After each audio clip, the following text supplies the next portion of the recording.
মুন্সিগঞ্জ জেলার শ্রীনগরে বিএনপির চেয়ারপারসন ও সাবেক প্রধানমন্ত্রী দেশনেত্রী বেগম খালেদা জিয়ার মৃত্যুতে সনাতন ধর্মাবলম্বীদের উদ্যোগে প্রার্থনা সভা অনুষ্ঠিত হয়েছে।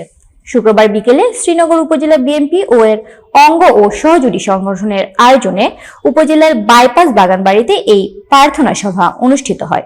স্টাফ রিপোর্টার শাফিন আহমেদ জানান।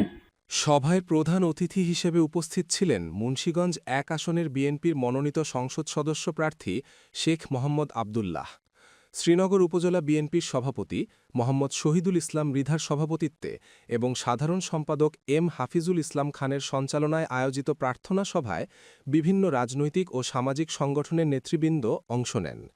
অনুষ্ঠানে বক্তব্য রাখেন মুন্সিগঞ্জ জেলা বিএনপির আহ্বায়ক কমিটির সদস্য দুলাল দাস, সিরাজদিখান উপজেলা বিএনপির সাধারণ সম্পাদক এম হায়দার আলী, শ্রীনগর উপজেলা বিএনপির সাবেক সাধারণ সম্পাদক আবুল কালাম কানন, শ্রীনগর উপজেলা পূজা উদযাপন কমিটির সাধারণ সম্পাদক অধীর চন্দ্র দত্ত, শিবু দাস ও অ্যাডভোকেট নীলকমল সহ অন্যান্য নেতৃবৃন্দ।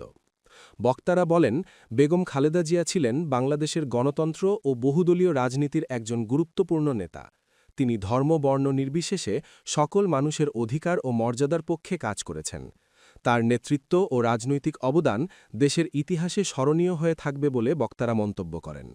প্রার্থনা সভা শেষে সনাতন ধর্মাবলম্বীদের ধর্মীয় রীতিতে বিশেষ প্রার্থনার মাধ্যমে মরহুমার আত্মার শান্তি কামনা করা হয় এবং তার পরিবারের প্রতি গভীর সমবেদনা জানানো হয়। অনুষ্ঠানে বিভিন্ন স্তরের নেতাকর্মী ও সাধারণ মানুষ উপস্থিত ছিলেন।